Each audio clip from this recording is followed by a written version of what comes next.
the world's most vivid picture of life in ancient Rome emerges. A key part of that picture was hidden from the public until now. From its drinking cups to its street lights, Pompeii was swimming in sex.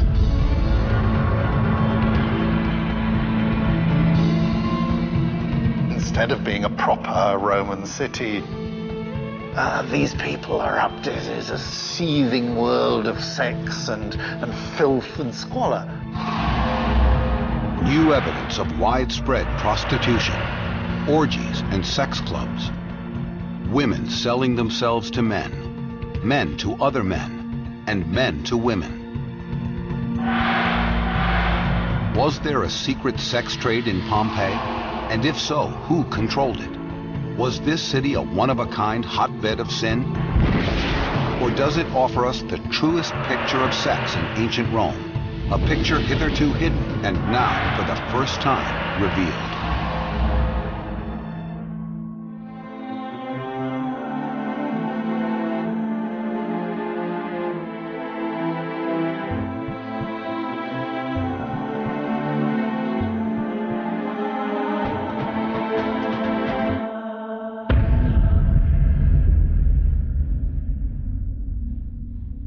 The sex life of Pompeii is a mystery, and like many mysteries, it begins with a cover-up. Here at the Archaeological Museum of Naples is a room called the Secret Cabinet. For hundreds of years, this room was locked and sealed. It contains relics and artwork from Pompeii considered too profane for public consumption. What could have been so shocking?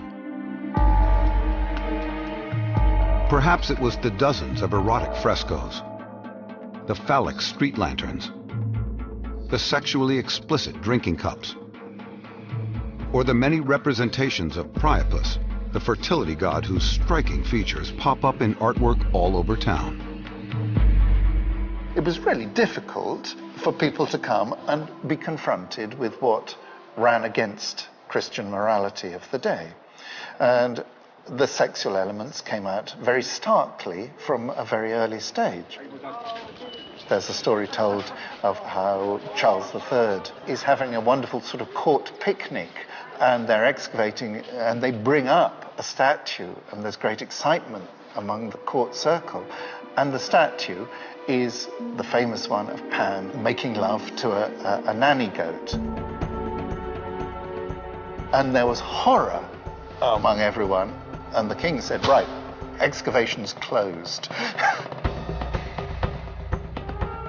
Even today, Pompeii's sexual artifacts provoke embarrassment and controversy.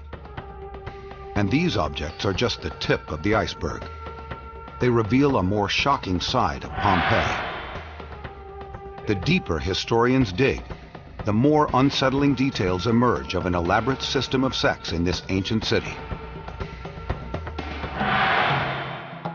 The clues are everywhere, from stone phalluses on public streets to crude graffiti carved into granite walls.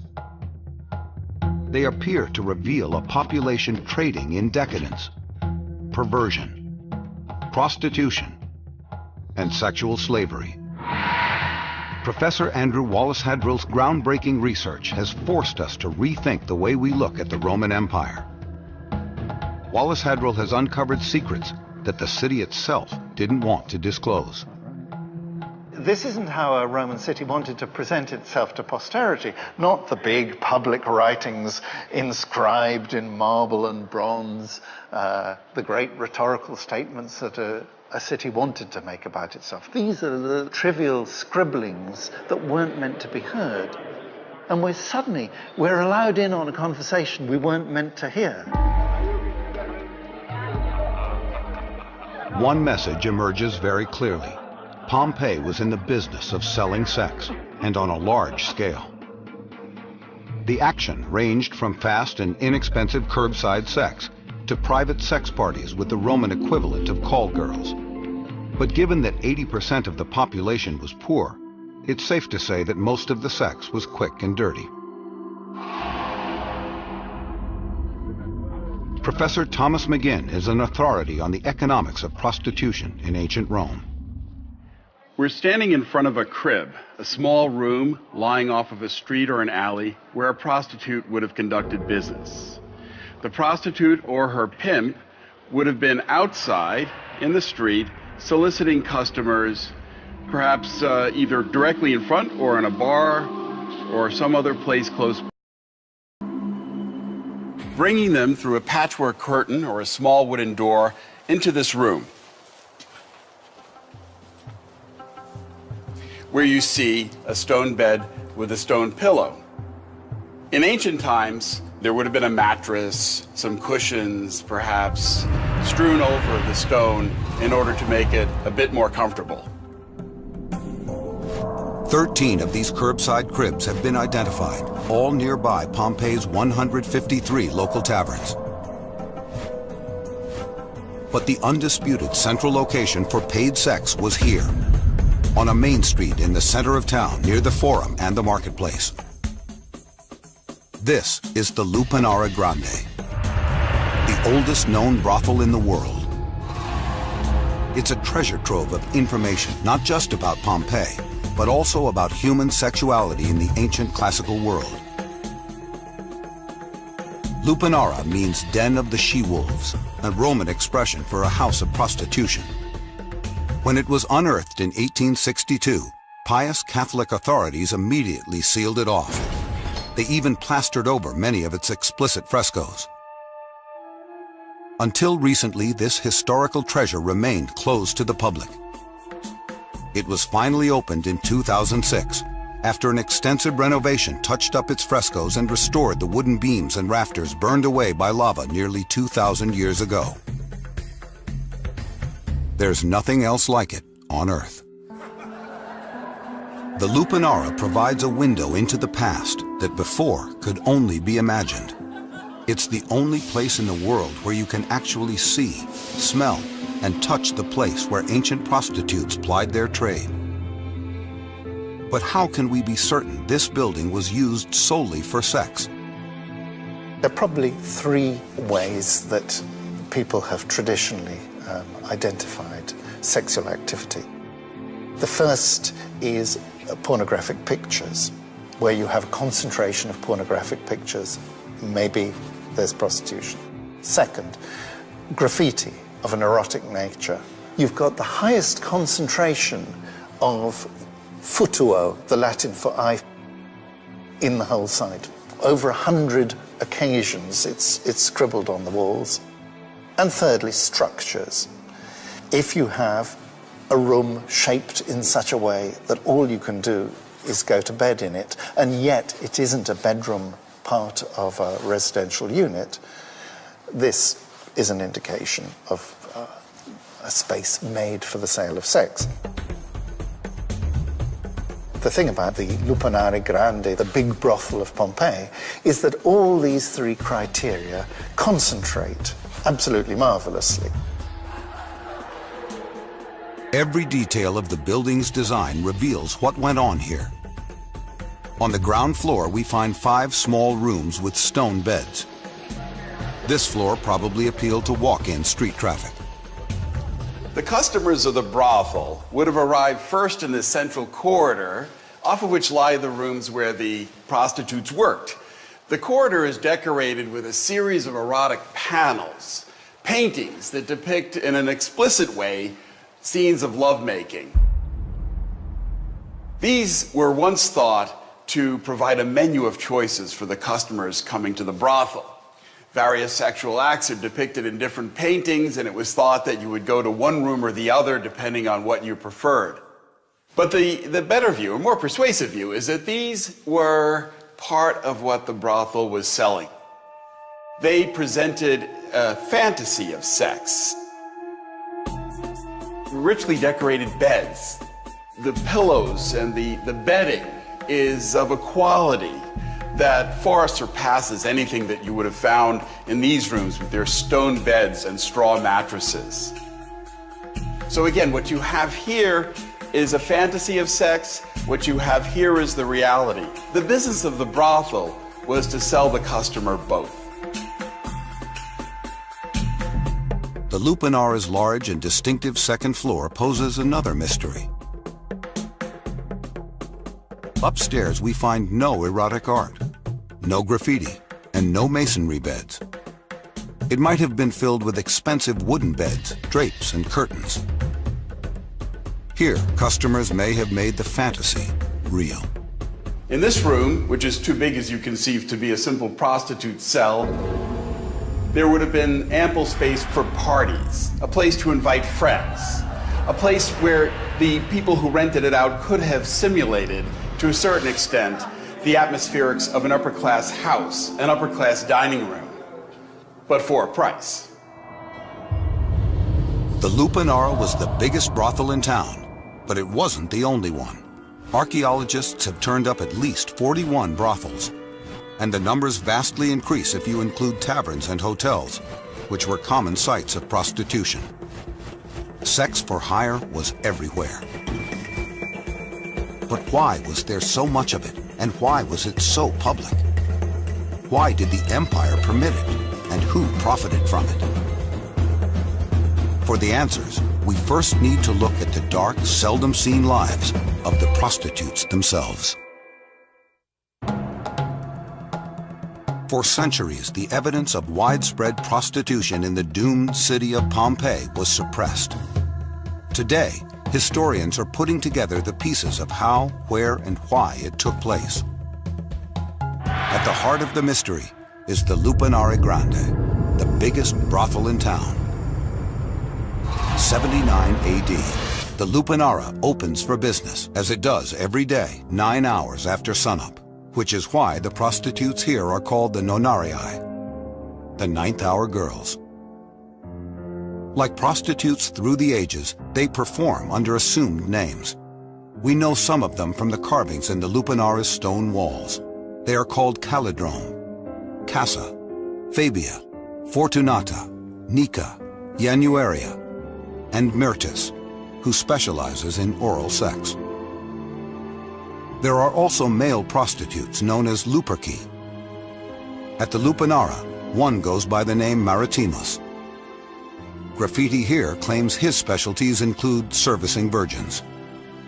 Some of the Luperci are gladiators turning tricks on the side. Gladiators are low on the social totem pole, but they are the sports stars of their day. And there are many accounts of elite Roman women taking them as paid lovers. There are also accounts of aristocratic women servicing clients for kicks, a dangerous pastime that can result in scandal, banishment, or even death if they are married. But most brothel prostitutes are slaves, taken from conquered lands stretching from Europe to North Africa and Asia. They are forced to do whatever their masters command. I think all we can say confidently about the prostitutes is that they will have been slaves. Naturally, their lives will have been really pretty squalid, as the life of any prostitute is likely to be. We can only use our imaginations, really, and we can only say that the sort of stories of misery that characterize the Eastern European immigrants who are effectively slave prostitutes in Western Europe at this time will have been not dissimilar to the stories of antiquity. Slaves are brought in from the far corners of the empire. The ones forced into prostitution trade on their exoticism. Many women dye their hair blonde or red and wear silks to accentuate their attributes. As the cult of Christ grows, Christian women are also interned into brothels as a degrading form of punishment. But some prostitutes are free women, turning tricks out of desperation. They are motivated by the same factors that lure men and women into prostitution today. This is one of the few high-paying careers available for the lower classes. Even a low-priced prostitute earns 3 times the wages of an unskilled male laborer. Then as now, the rate depends on age, skill, and desirability. At the low end, they charge 2 copper coins, the price of a loaf of bread. These women need many customers to make a profit. A high-end prostitute sees 1 or 2 clients a day and charges premium rates, up to 10 times as much. The male prostitute, at his best, earns a fraction of a woman's price. While their individual stories differ, collectively, these men and women fuel a powerful economic machine. Sex in the brothel here and elsewhere in Pompeii was relatively cheap, but it was a cash-rich business which could bring in a lot of income for, if not the prostitutes themselves, their exploiters. And who are these exploiters? The most obvious is the Leno, the pimp who runs the brothel with an iron hand. The Leno recruits the staff, sets the prices, enforces discipline, handles rent payments, and, when necessary, bribes the police. But usually the Leno doesn't own the brothel. Often he is a freedman, doing the bidding of others who hide in the shadows. The true owners are members of the upper classes, including well-born noblemen. They are motivated purely by profit. Most landowners have their money in agriculture, which at best yields a 6% return every year. Prostitution is a cash-only business with a higher profit margin, especially if you have slaves doing the work. But although profitable, it is not considered entirely respectable, so the owners keep a bit of distance from the business, even if sometimes that distance is only a few feet. A close look at the ruins reveals the kinds of people who were secretly behind this sex trade. The clues start with a carving in a road. So here, rather unusually, we find a phallus actually carved into the basalt of the street pavers. And this phallus is the delight of every tourist who passes here. And the story they all tell is that it's a pointer to a brothel, and that the brothel is 2 streets down on the left. Now, this is a crazy story, but how on earth can you tell that you're meant to go 2 streets down to get the brothel? It must refer to this house itself. One possibility is it's no more than a good luck sign. Phalluses were good luck signs. But the other possibility is that it indicates prostitution going on inside the house. To find out, let's go in. Okay, this house has got a respectable side and a less respectable side. Here we're in the atrium area. We've come in off the main road, and that's the big street, the Via dell'Abbondanza. We've got the impluvium, a big space, typical of a grand Roman house, surrounded by bedrooms here. And here are some big reception rooms. And all this is a standard, respectable, really quite grand Roman house. But then tucked around the back is the other, seamy side of their activity. If we go through this little narrow passageway, we're back into the servants' quarters, let's say, of the house. This is probably the kitchen. And back through, we're going through quite a narrow doorway here, and here we meet the prostitute cells, and we discover a bit about how the owner of the house makes his money. 1, 2, there, and then through the wall there is the third one.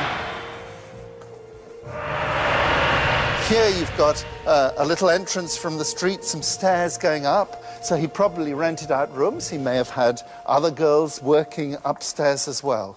He could have had half a dozen, quite easily. So on the sly, this guy is actually running a brothel.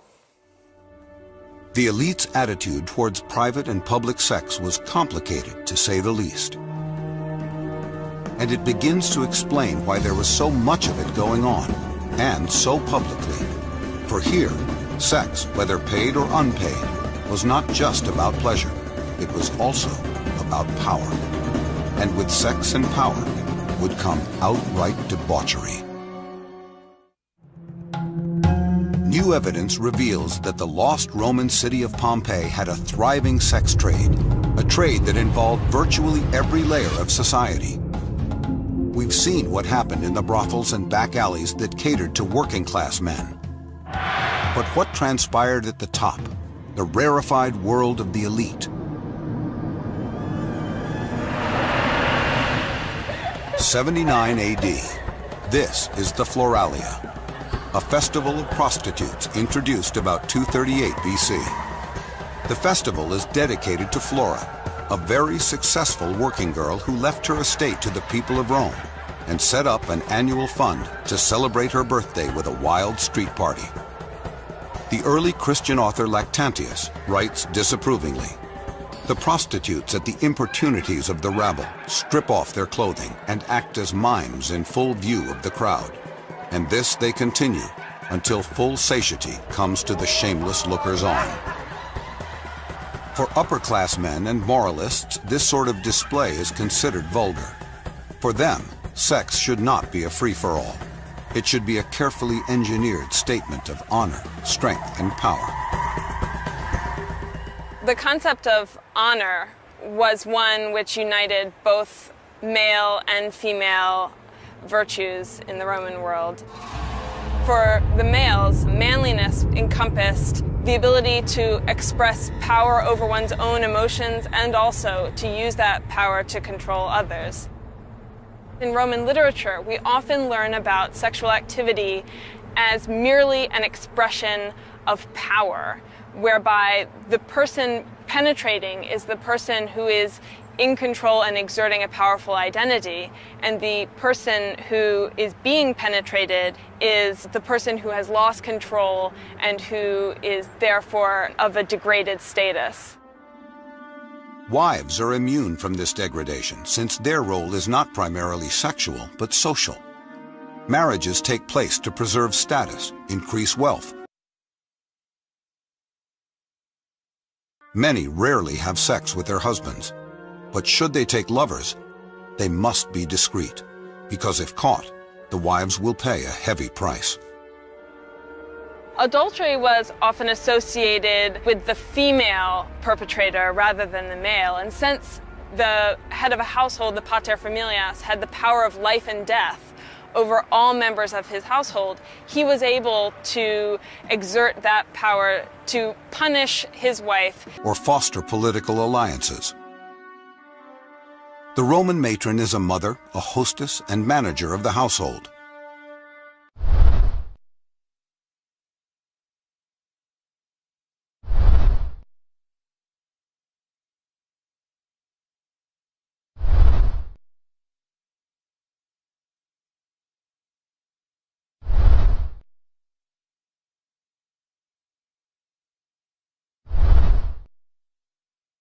if she were unfaithful mercilessly.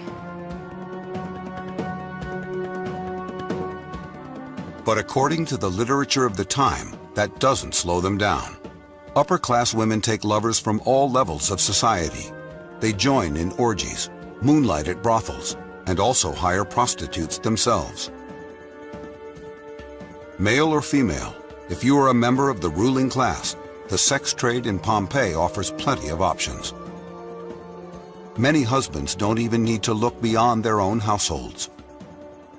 And there is this whole underworld of both slave girls providing sex, and even within family household providing sex, and ex-slaves providing a whole world of sexual services.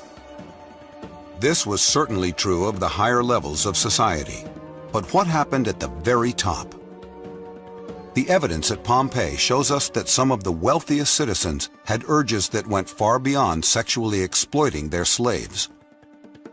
In contemporary parlance, we'd call them swingers.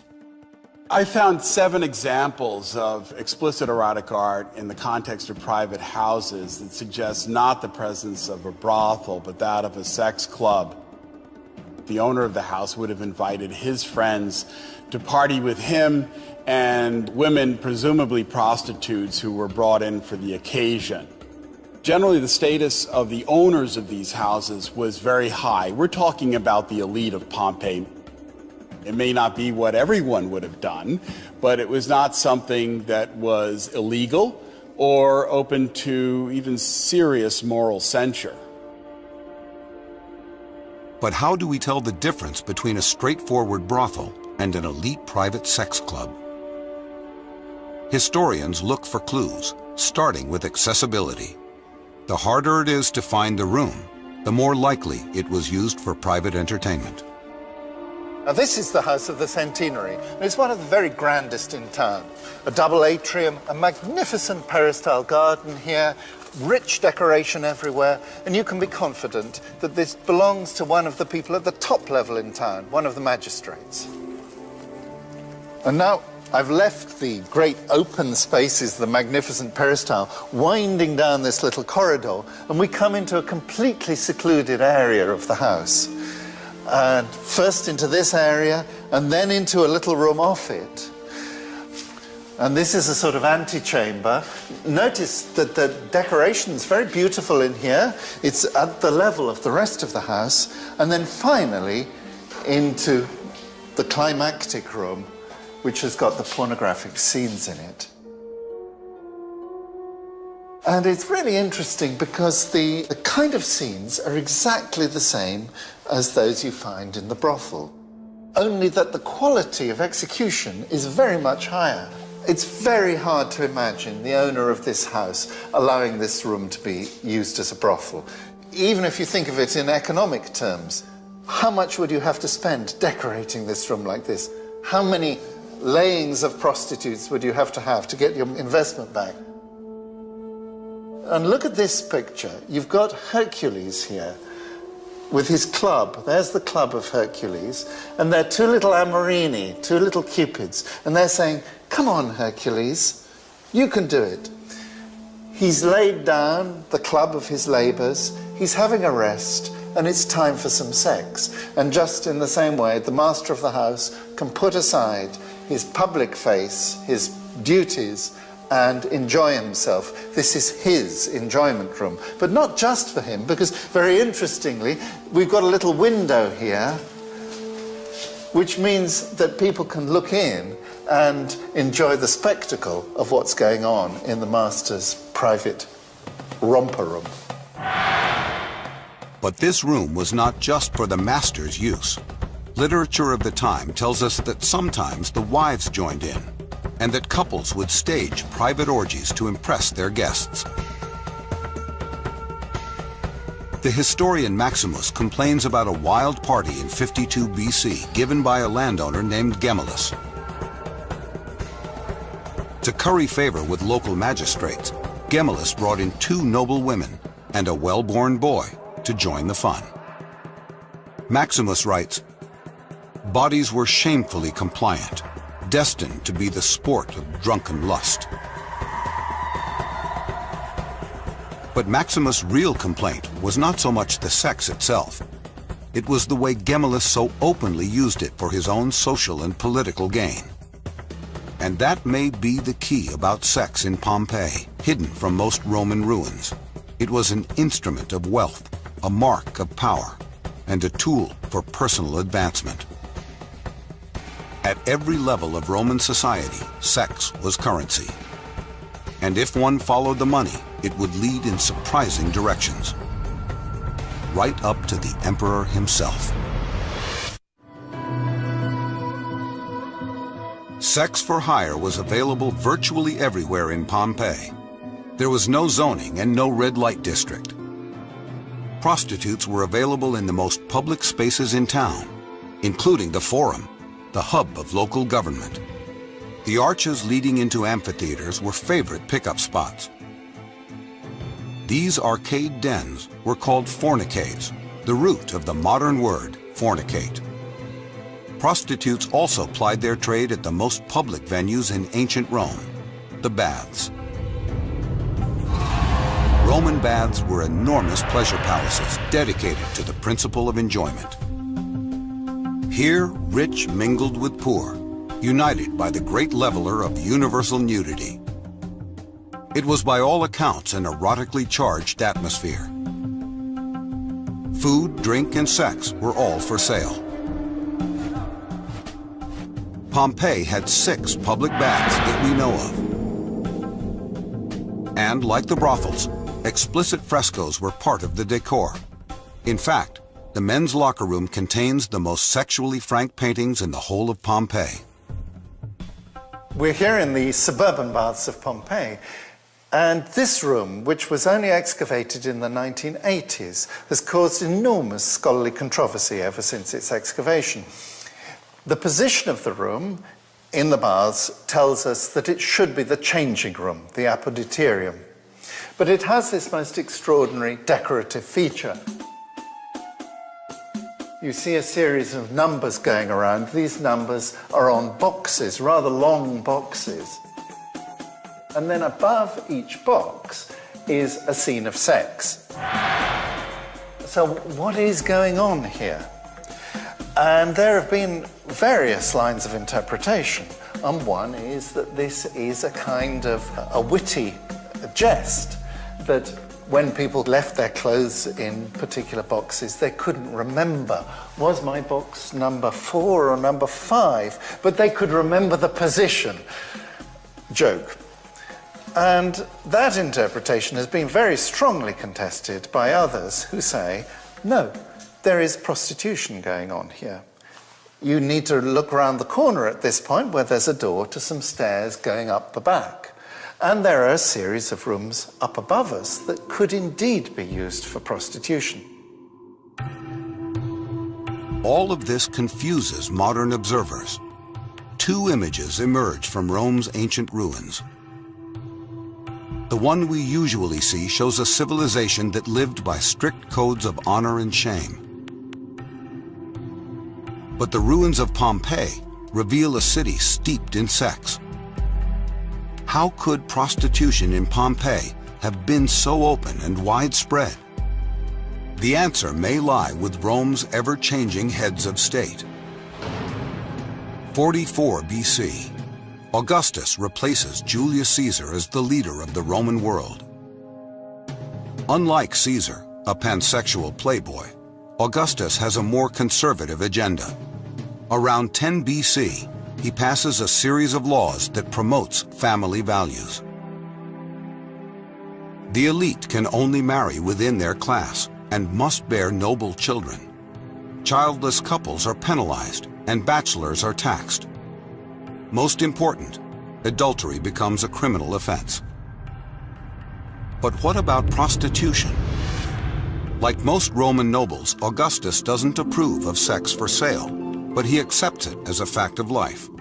He may well have agreed with Cato the Elder, who said that a man was better off having sex with his slave, or a prostitute, or even his wife, than having an affair with another married noble. Ironically, Augustus's morality laws caused the business of prostitution to boom. Paid sex and sex with household slaves become the simple and legal alternatives to adultery. There are prostitutes, there are slave girls, there are ex-slave girls. You can chase them as much as you like. For heaven's sake, don't risk everything by chasing married women.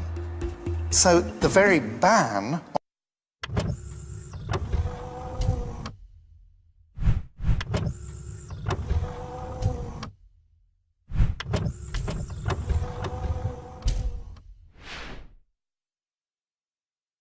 on adultery creates a necessity for prostitution. What the law on adultery did was to try to use prostitutes for the public good by essentially deploying them as a device to distract men away from respectable women. Respectable women would be protected thanks to the services of prostitutes. Because adultery was now illegal, it became important to know exactly who the prostitutes were, and so a system of registration was set up. By law, prostitutes now have to register with a local bureaucrat called an aedile. The aedile takes down her name, age, place of birth, and her pseudonym. He then issues her a license. Once entered, her name can never be removed. And along with registration, a strict dress code is enforced. First and foremost, a prostitute is not allowed to dress like a decent woman. She has to wear a man's toga and is not allowed the royal color purple or flowered cloth. She cannot put her hair up like Roman matrons. Registration reinforces the social distance between prostitutes and the rest of society. There are all sorts of activities that would render you forever infamous and no longer able to take part in public life. If you appeared on the stage, if you appeared as a gladiator, and if you had anything to do with prostitution. Initially, the empire got involved with the sex trade for moral reasons. It stayed involved for financial reasons. In 40 AD, the Emperor Caligula imposed a federal tax on prostitution, a tax that filled the coffers of the emperor and the empire. Because of the tax, it was now firmly in the state's best interest for prostitution to flourish. But the question remains, did this lead to Pompeii's hypersexualization? Did the system go off the rails here, creating a scandalous town, notorious for its sin and excess? Was Pompeii the sex capital of the empire? Or was there yet another city, even more extreme?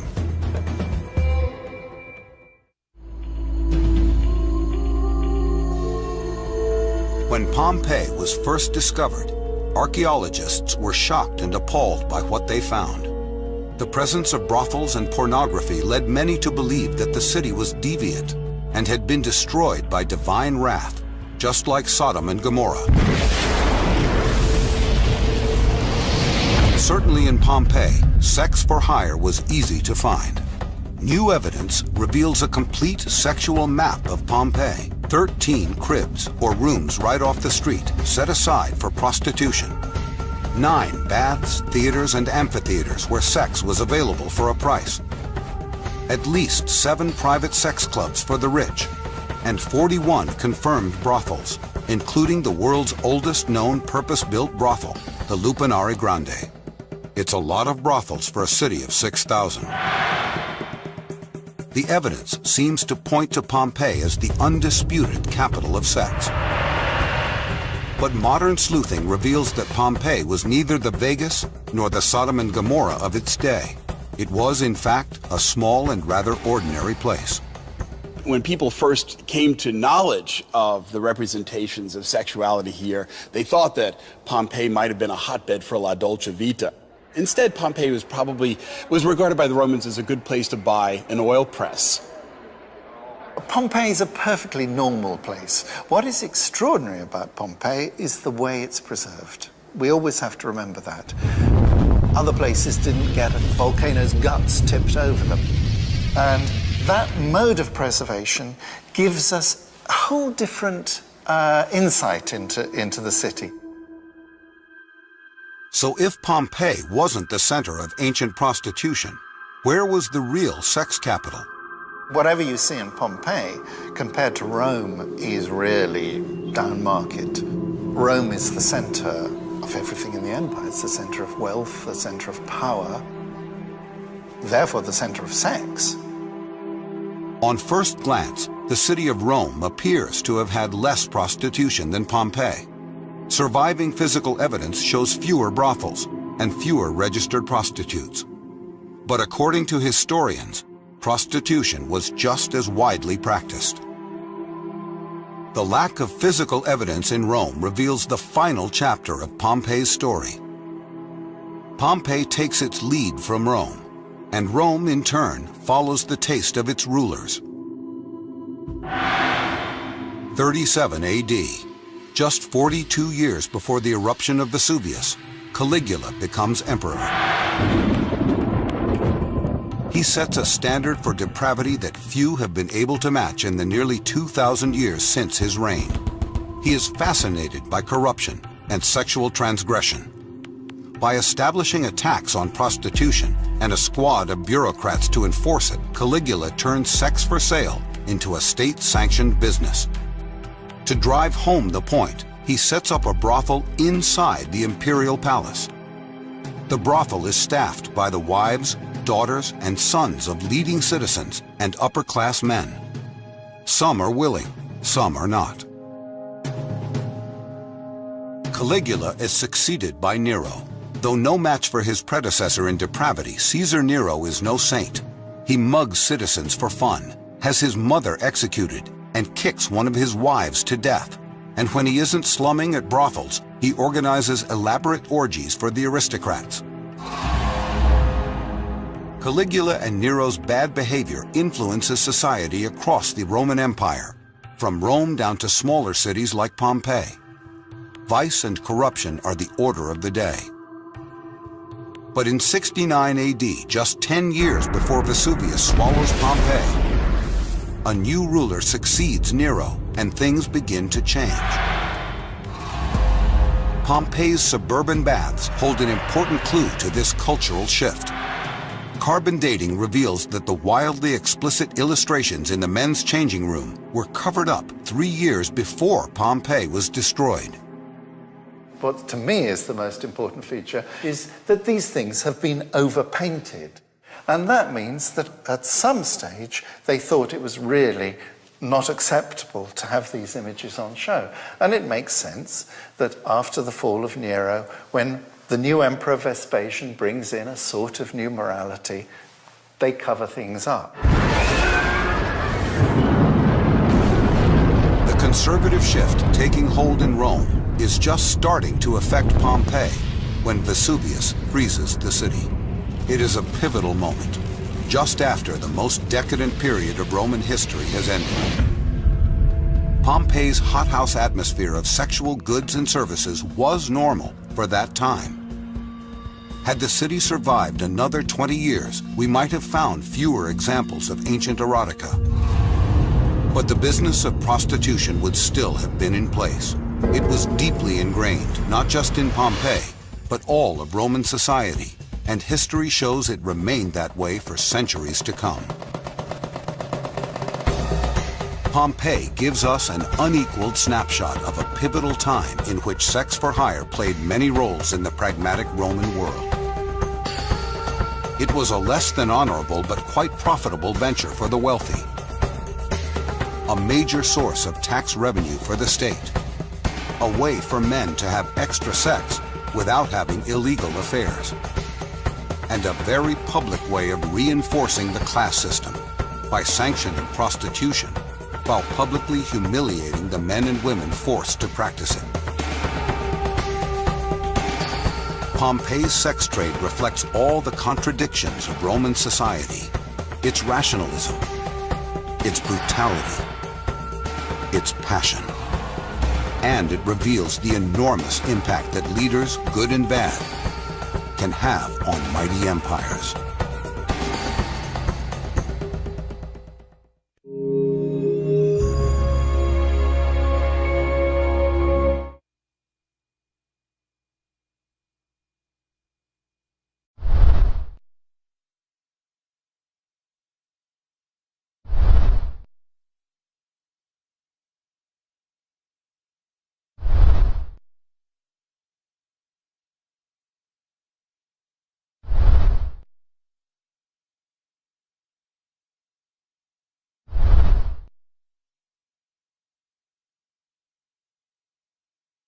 Powerful identity, and the person who is being penetrated is the person who has lost control and who is therefore of a degraded status. Wives are immune from this degradation since their role is not primarily sexual but social.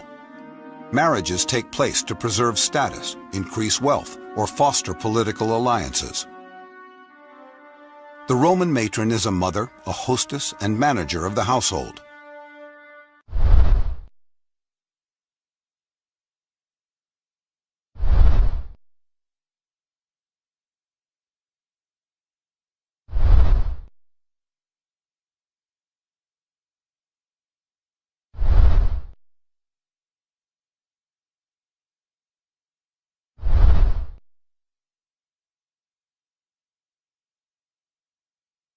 Many rarely have sex with their husbands, but should they take lovers, they must be discreet, because if caught, the wives will pay a heavy price. Suburban baths of Pompeii. And this room, which was only excavated in the 1980s, has caused enormous scholarly controversy ever since its excavation. The position of the room in the baths tells us that it should be the changing room, the apoditerium. But it has this most extraordinary decorative feature. you see a series of numbers going around. These numbers are on boxes, rather long boxes. And then above each box is a scene of sex. So what is going on here? And there have been various lines of interpretation. On one, providing sex, and ex-slaves providing a whole world of sexual services. This was certainly true of the higher levels of society. But what happened at the very top? The evidence at Pompeii shows us that some of the wealthiest citizens had urges that went far beyond sexually exploiting their Who say, no, there is prostitution going on here. You need to look around the corner at this point where there's a door to some stairs going up the back. And there are a series of rooms up above us that could indeed be used for prostitution. All of this confuses modern observers. Two images emerge from Rome's ancient ruins. The one we usually see shows a civilization that lived by strict codes of honor and shame. But the ruins of Pompeii reveal a city steeped in sex. How could prostitution in Pompeii have been so open and widespread? The answer may lie with Rome's ever-changing heads of state. 44 BC, Augustus replaces Julius Caesar as the leader of the Roman world. Unlike Caesar, a pansexual playboy, Augustus has a more conservative agenda. Around 10 BC, women, presumably prostitutes who were brought in for the occasion. Generally, the status of the owners of these houses was very high. We're talking about the elite of Pompeii. It may not be what everyone would have done, but it was not something that was illegal or open to even serious moral censure. But how do we tell the difference between a straightforward brothel and an elite private sex club? Historians look for clues, starting with accessibility. The harder it is to find the room, the more likely it was used for private entertainment. Now, this is the House of the Centenary. It's one of the very grand used as a brothel. Even if you think of it in economic terms, how much would you have to spend decorating this room like this? How many layings of prostitutes would you have to get your investment back?